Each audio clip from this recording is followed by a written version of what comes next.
നിലവിലെ സാഹചര്യത്തിൽ മലപ്പുറം ജില്ല വിഭജിച്ച് മറ്റൊരു പുതിയ ജില്ല സ്ഥാപിക്കാൻ ശ്രമിച്ചാൽ അതിന്റെ യാഥാർത്ഥ്യങ്ങൾ എന്തു തന്നെയായാലും ചില കോണുകളിൽ നിന്ന് അതിനെ വലിയ രീതിയിൽ വർഗീയവൽക്കരിക്കാനുള്ള ശ്രമം ഉണ്ടാകുന്നുള്ള കാര്യത്തിൽ ഒരു സംശയമില്ല. സമൂഹത്തിൽ ധ്രുവീകരണം ഉണ്ടാക്കാൻ വേണ്ടി കാത്തിരിക്കുന്ന വിദ്വേഷ ശക്തികൾ ഇത്തരമൊരു വിഭജനം നടന്നാൽ നമ്മന്റെ തിരൂരി ജില്ല വന്നു എന്നുള്ള നരേറ്റീവാണ് സ്വാഭാവികമായിട്ടും കേരളത്തിൽ പ്രചരിപ്പിക്കാൻ ശ്രമിക്കുക. അത് കേരളത്തിന്റെ പൊതുസമൂഹത്തിലും എലൈറ്റ് ക്ലാസിനിടയിലും അനാവശ്യമായിട്ടുള്ള ഭീതിയും പല നെറേറ്റീവുകളും രൂപപ്പെടാൻ കാരണമാവും. അറിഞ്ഞോ അറിയാതെയോ ഇത്തരം വിദ്വേഷ രാഷ്ട്രീയത്തിന് അവസരമുണ്ടാക്കി കൊടുക്കുന്ന ഏതൊരു പ്രവൃത്തിയിൽ നിന്നും നമ്മൾ പൂർണ്ണമായിട്ടും പിൻവാങ്ങണം. തിരൂർ ജില്ല എന്നൊരാശയം നമ്മുടെ സമൂഹത്തിൽ വലിയ രീതിയിലുള്ള പ്രത്യാഘാതങ്ങൾ ഉണ്ടാക്കും. എന്നാൽ നിലവിലെ മലപ്പുറം ജില്ലയിൽ നിന്ന് പൊന്നാനിയും പെരിന്തൽമണ്ണയും മാറ്റി വള്ളുവനാട് ജില്ലയുടെ ഭാഗമാക്കുന്നതോടെ, കൊണ്ടോട്ടി കോഴിക്കോട് ജില്ലയുടെ ഭാഗമാക്കുന്നതോടെ മലപ്പുറത്ത് പിന്നീട് അവശേഷിക്കുക ഏറനാട്, തിരൂരങ്ങാടി, നിലമ്പൂർ താലൂക്കുകൾ മാത്രമായിരിക്കും. ഈ 4 താലൂക്കുകൾ മാത്രമാകും മലപ്പുറത്തിന്റെ ഭാഗം. ഇത്തരത്തിലുള്ള ഒരു സംവിധാനത്തിൽ മലപ്പുറം ജില്ലയുടെ പ്രവർത്തനം സുഗമമായി മുന്നോട്ട് പോകുമെന്നുള്ള കാര്യത്തിൽ ഒരു സംശയവുമില്ല. ഇത്തരമൊരു പുനഃക്രമീകരണത്തിലൂടെ കോഴിക്കോട് ജില്ലയിലെ ജനസംഖ്യ 22 ലക്ഷമായി കുറയും. വടകര ജില്ല രൂപീകരിക്കുന്നതിലൂടെ അവിടുത്തെ ജനസംഖ്യ 15 ലക്ഷമാകും. പുതിയ വള്ളുവനാട് ജില്ലയിലെ ജനസംഖ്യ ഏകദേശം കണക്കാക്കുന്നത് 22 ലക്ഷമാണ്.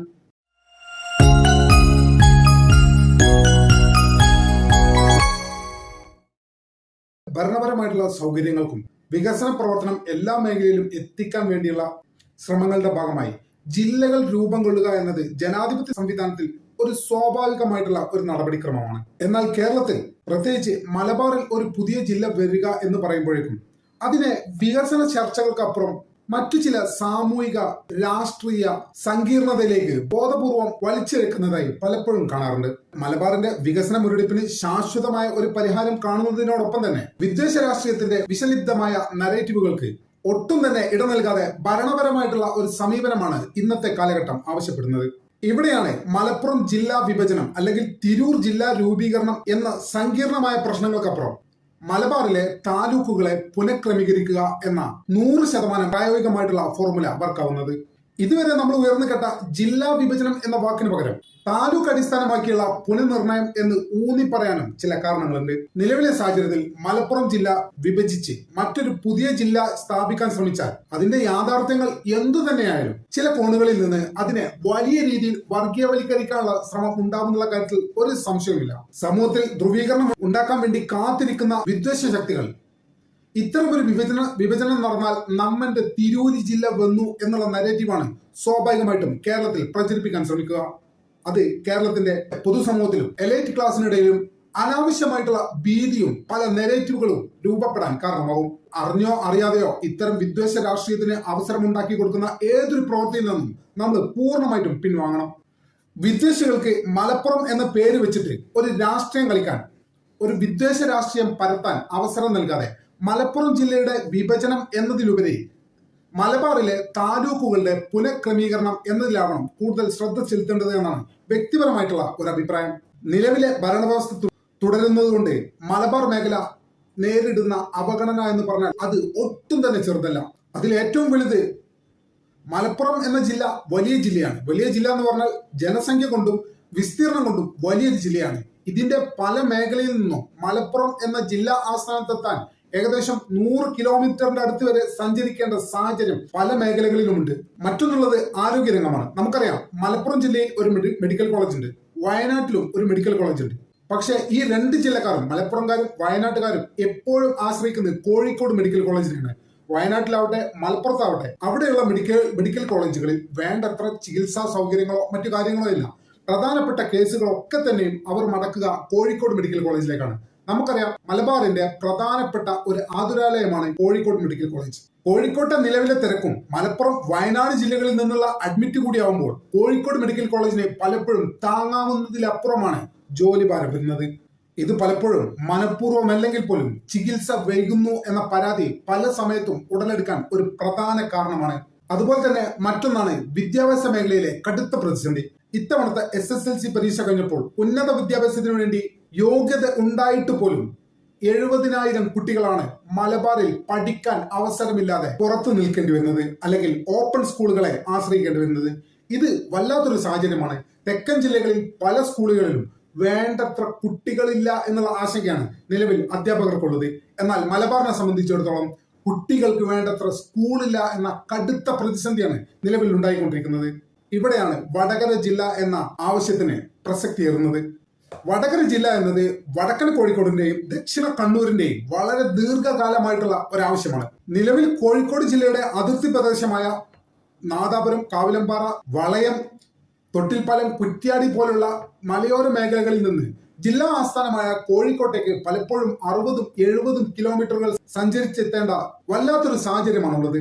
നമുക്കറിയാം, വടക്കൻ മേഖലകളിലെ തീരദേശ മേഖലയും മലയോര മേഖലയും വികസനത്തിന്റെ കാര്യത്തിൽ എപ്പോഴും മനഃപൂർവ്വമല്ലെങ്കിൽ പോലും രണ്ടാം നിരയിലാണ് വരാറുള്ളത്. നമ്മൾ നേരത്തെ പറഞ്ഞ പോലെ ഇത്തരം അവസരങ്ങളിൽ തന്നെയാണ് വടകര ജില്ലയുടെ പ്രസക്തിയും നിലനിൽക്കുന്നത്. വടകര ജില്ല എന്നത് ആ പ്രദേശത്തെ തലശ്ശേരി, വടകര, കുറ്റ്യാടി മേഖലയിലെ ജനങ്ങളുടെ ദീർഘകാലത്തെ സ്വപ്നമാണ്. ഇങ്ങനെ ഒരു ജില്ല രൂപീകരിക്കുന്നതോടെ നിലവിൽ ആ പ്രദേശത്തുകാർ നേരിടുന്ന എല്ലാ പ്രശ്നങ്ങൾക്കും വലിയ രീതിയിൽ അതൊരു പരിഹാരമാകുമെന്നുള്ളത് ഒരു യാഥാർത്ഥ്യമാണ്.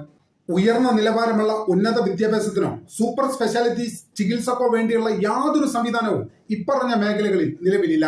ഒരു അടിയന്തര ഘട്ടത്തിൽ പോലും കോഴിക്കോട് മെഡിക്കൽ കോളേജിലേക്ക് രോഗിയെ എത്തിക്കാൻ പോലും വലിയൊരു സമയമാണ് ഈ പ്രദേശത്തുകാർ റോഡിൽ ചെലവഴിക്കേണ്ടി വരുന്നത് എന്നത് ഒരു യാഥാർത്ഥ്യമാണ്. പലപ്പോഴും ഇത് ആശുപത്രിയിൽ എത്താതെ ആളുകളുടെ ജീവൻ പോലും നഷ്ടപ്പെടുന്ന സാഹചര്യം പോലും ഉണ്ടായിട്ടുണ്ട്.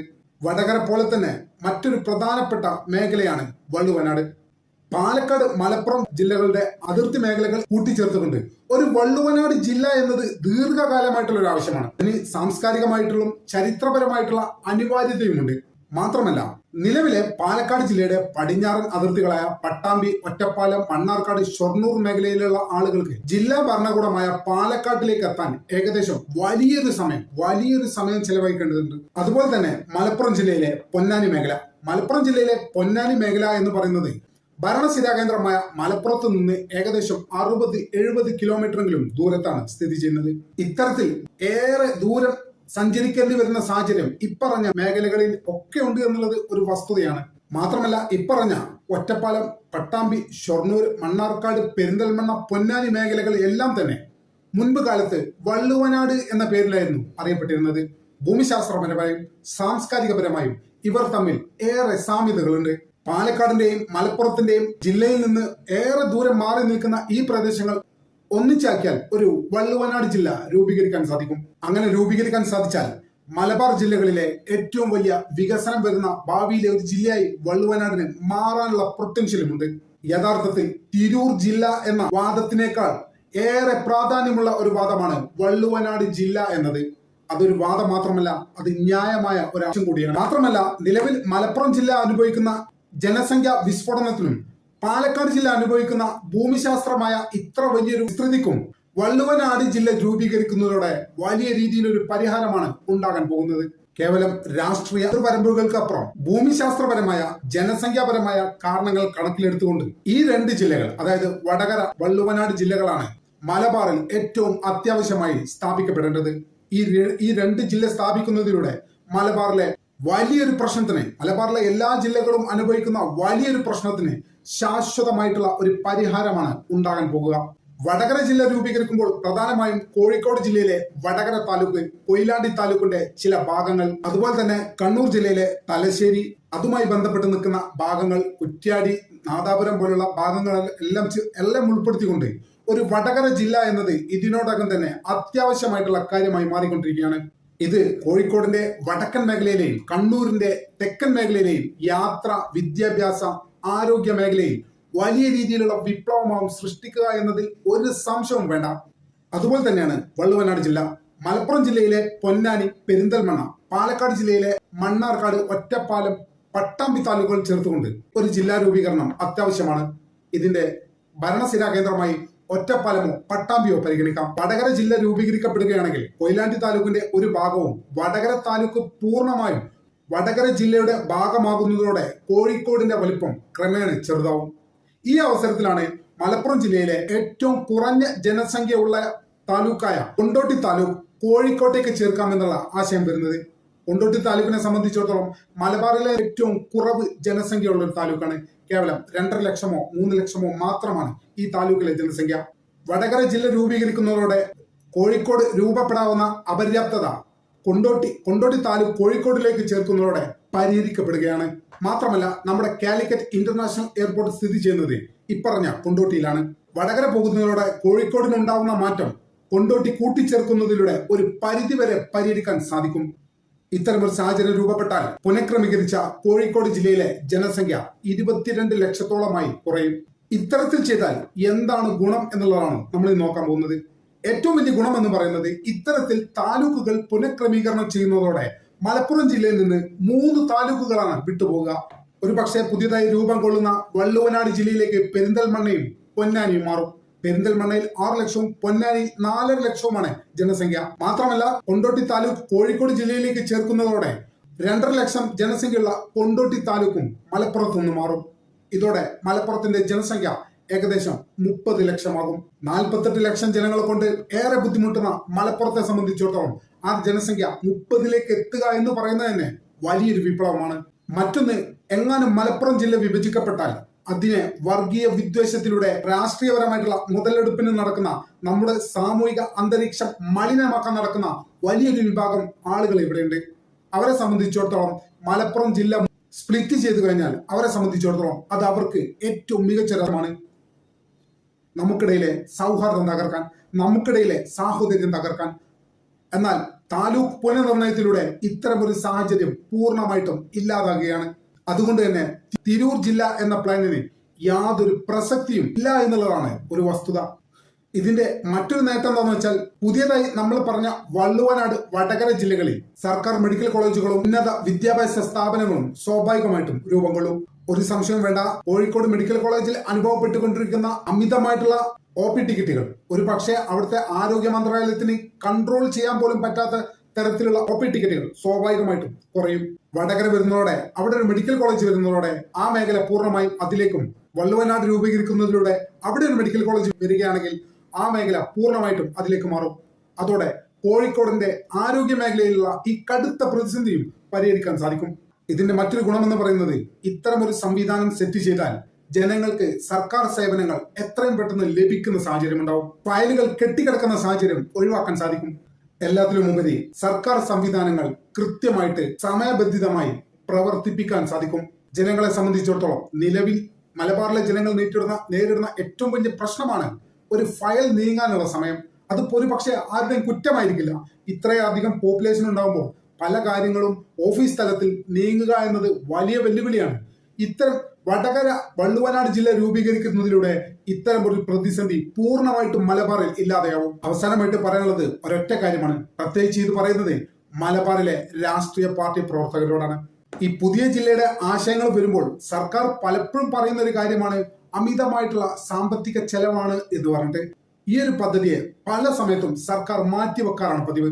ജനങ്ങളെ സംബന്ധിച്ചിടത്തോളം അവർക്ക് മികച്ച വിദ്യാഭ്യാസവും ആരോഗ്യവും ഭരണ സൗകര്യവും ജനങ്ങളെ സംബന്ധിച്ചിടത്തോളം അത് അവരുടെ അവകാശമാണ്. അതിലുപരി വിദ്വേഷ രാഷ്ട്രീയ പ്രചാരകരുടെ എല്ലാ അവസരങ്ങളും ഇല്ലാതാക്കുന്ന ഈ രീതി ഭൂമിശാസ്ത്രപരമായും സാംസ്കാരികമായും ഏറ്റവും അനുയോജ്യമായ ഒരു രീതി തന്നെയാണ്. ഒരിക്കൽ കൂടി കേരളത്തിലെ മലബാറിലെ, വിശിഷ്യ മലബാറിലെ രാഷ്ട്രീയ പ്രവർത്തകരെ ഒരു കാര്യം ഞാൻ ഓർമ്മിപ്പിക്കുകയാണ്. അധികാര കസേരയിൽ മാത്രം കണ്ണു നട്ട് നിങ്ങളുടെ ഇത്തരം അടിസ്ഥാന അവകാശങ്ങളെ തിരിഞ്ഞു നോക്കാതിരുന്നാൽ നിങ്ങളെ കാത്തിരിക്കുന്നത് വലിയൊരു അപകടമാണ്. മലപ്പുറം വിഭജനം എന്ന പേരിൽ ഇവിടെ ഒരു വർഗീയ ധ്രുവീകരണം ഉണ്ടാക്കി ഭാവിയിൽ നമ്മുടെ മലബാറിനെ ഒരു കേന്ദ്രഭരണ പ്രദേശമാക്കാനുള്ള നീക്കങ്ങൾ ഇപ്പോഴേ നമ്മുടെ നാട്ടിൽ വളരെയധികം സജീവമായി നടക്കുന്നുണ്ട്. അങ്ങനെ ഒന്ന് സംഭവിച്ചാൽ നിങ്ങൾക്ക് അധികാര കസേര പോയിട്ട് മര്യാദയ്ക്ക് ഒരു രാഷ്ട്രീയ പ്രവർത്തനം പോലും അത്ര സുഗമമായി നടത്താൻ മലബാറിൽ സാധിക്കില്ല. അന്ന് നിങ്ങൾ ദുഃഖിച്ചിട്ടോ കരഞ്ഞിട്ടോ ഒരു കാര്യവും ഉണ്ടാവില്ല. അതുകൊണ്ട് വിദ്വേഷത്തിനായി കാത്തിരിക്കുന്നവർക്ക് മലപ്പുറം ജില്ലാ വിഭജനം എന്ന എല്ലിൻ കഷ്ണം ഇട്ടുകൊടുത്ത് അതിനുള്ള ഒരു സാഹചര്യം ഉണ്ടാക്കി കൊടുക്കാതിരിക്കുക എന്നത് ഉത്തരവാദിത്തപ്പെട്ട ഈ നാടിന്റെ നന്മ ആഗ്രഹിക്കുന്ന ഏതൊരു പൗരന്റെയും ആഗ്രഹമാണ്. ഇതിനു പകരം ജനങ്ങൾക്കുള്ള സേവനങ്ങൾ എളുപ്പമാക്കാൻ ജില്ലാ വിഭജനം എന്നതിന് പകരം താലൂക്കുകളുടെ പുനർനിർണയം എന്ന ആശയത്തിലേക്ക് രാഷ്ട്രീയ പാർട്ടിക്കാരും രാഷ്ട്രീയ നേതാക്കളും എത്തിച്ചേരാൻ വിശാല മനസ്കത കാണിക്കേണ്ടതുണ്ട്. മലപ്പുറത്തെയും വടകരയിലെയും വള്ളുവനാട്ടിലെയും ജനങ്ങളുടെ ദീർഘകാലമായിട്ടുള്ള ഈ സ്വപ്നം പൂവണിയുന്നതിനോടൊപ്പം കേരളത്തിലെ നിലവിലെ സാമൂഹിക ഐക്യത്തിന് പോറലേൽപ്പിക്കാൻ ശ്രമിക്കുന്ന വിദ്വേഷ ശക്തികളുടെ വായടുപ്പിക്കാനും നമ്മൾ ഈ പറഞ്ഞ മലബാർ ജില്ലകളിലെ താലൂക്കുകളുടെ പുനഃക്രമീകരണം നമ്മെ ഏറെ സഹായിക്കും. ഇത്തരത്തിലാണ് നമ്മുടെ നാട്ടിൽ ജില്ലകൾ രൂപീകരിക്കപ്പെടേണ്ടത്. തിരൂർ ജില്ല എന്നൊരാശയം നമ്മുടെ സമൂഹത്തിൽ വലിയ രീതിയിലുള്ള പ്രത്യാഘാതങ്ങൾ ഉണ്ടാക്കും. എന്നാൽ നിലവിലെ മലപ്പുറം ജില്ലയിൽ നിന്ന് പൊന്നാനിയും പെരിന്തൽമണ്ണയും മാറ്റി വള്ളുവനാട് ജില്ലയുടെ ഭാഗമാക്കുന്നതോടെ, കൊണ്ടോട്ടി കോഴിക്കോട് ജില്ലയുടെ ഭാഗമാക്കുന്നതോടെ മലപ്പുറത്ത് പിന്നീട് അവശേഷിക്കുക ഏറനാട്, തിരൂർ, തിരൂരങ്ങാടി, നിലമ്പൂർ താലൂക്കുകൾ മാത്രമായിരിക്കും. ഈ 4 താലൂക്കുകൾ മാത്രമാകും മലപ്പുറത്തിന്റെ ഭാഗം. ഇത്തരത്തിലുള്ള ഒരു സംവിധാനത്തിൽ മലപ്പുറം ജില്ലയുടെ പ്രവർത്തനം സുഗമമായി മുന്നോട്ട് പോകുമെന്നുള്ള കാര്യത്തിൽ ഒരു സംശയവുമില്ല. ഇത്തരമൊരു പുനഃക്രമീകരണത്തിലൂടെ കോഴിക്കോട് ജില്ലയിലെ ജനസംഖ്യ 22 ലക്ഷമായി കുറയും. വടകര ജില്ല രൂപീകരിക്കുന്നതിലൂടെ അവിടുത്തെ ജനസംഖ്യ 15 ലക്ഷമാകും. അത് കോഴിക്കോടിനും കണ്ണൂരിനും വലിയ രീതിയിലുള്ള ആശ്വാസം നൽകും. മാത്രമല്ല, പുതിയ വള്ളുവനാട് ജില്ലയിലെ ജനസംഖ്യ ഏകദേശം കണക്കാക്കുന്നത് 22 ലക്ഷമാണ്. അത് പാലക്കാടിനും മലപ്പുറത്തിനും വലിയ രീതിയിലുള്ള ആശ്വാസം നൽകും. തിരൂർ ജില്ല എന്ന ജില്ല രൂപീകരിച്ച് നമ്മുടെ സാമൂഹിക ഐക്യം തകർക്കരുത് എന്ന് ഒരിക്കൽ കൂടി വിനീതമായി അപേക്ഷിക്കുകയാണ്. നമ്മുടെ ചാനൽ ഇതുവരെ സബ്സ്ക്രൈബ് ചെയ്തിട്ടില്ലെങ്കിൽ ഇപ്പോൾ തന്നെ സബ്സ്ക്രൈബ് ചെയ്ത് പിന്തുണ തരണമെന്ന് വളരെ വിനീതമായി അഭ്യർത്ഥിക്കുന്നു. മറ്റൊരു വീഡിയോയുമായി ഒട്ടും വേഗം തന്നെ കാണുമെന്ന പ്രതീക്ഷയോടെ തൽക്കാലത്തേക്ക് വിട പറയുന്നു.